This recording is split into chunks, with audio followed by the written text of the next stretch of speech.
Why do new versions of a medicine give me side effects? So this is something that actually I have to give you a little bit of background, and there's nuances to all of this. So anytime you go to a pharmacy and you buy a prescription, it's from a stock supply that the pharmacy bought. So the pharmacy will go to a drug maker and buy a whole bunch of medicines at once. And just like at Costco or Sam's Club, the more you buy, the cheaper the medicine is, or the cheaper the thing is. And so pharmacies, big pharmacies, will go and buy big amounts of medicines from different drug makers. And whoever gives them the best price is generally who they go with. And so occasionally, as a patient, as a consumer, when you go to the pharmacy, you're going to notice that your medicine may look different. Now, technically, each of those versions of that medicine should be bioequivalent, which is a fancy doctor term for they should do the exact same thing in your system that the other medicines with that same name and same chemical makeup do. Okay. So if you have a generic of Lipitor, which is a brand name cholesterol medicine, a torvastatin, if you take a generic form of that and it changes color or size or the look of the pill, it should still do the same thing generally.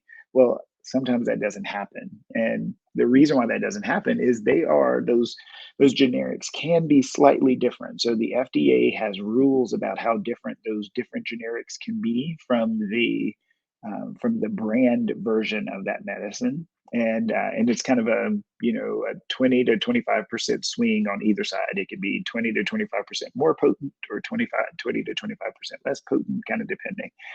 And so, yeah, so when you get certain medicines, if it looks different, it may actually work a little bit differently. And so the key is, especially if you're like really frustrated or you feel like it's not helping or that it's causing issues, the key is that you let your pharmacist know that you want them to order the version of the medicine that works for you. Every single version of a medicine has a social security number. The technical term is NDC. So N is in Nancy, D is in dog, C is in cookie, NDC.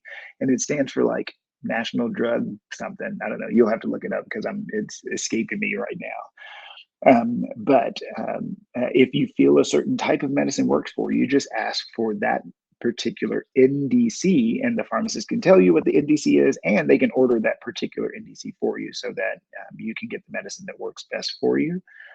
Most insurance companies are required to cover the all NDCs underneath that name of the medicine. So, generic Lipitor, there's probably 3 or 4 different drug makers who make generic Lipitor, and that means there are 3 or 4 different NDCs for that particular thing.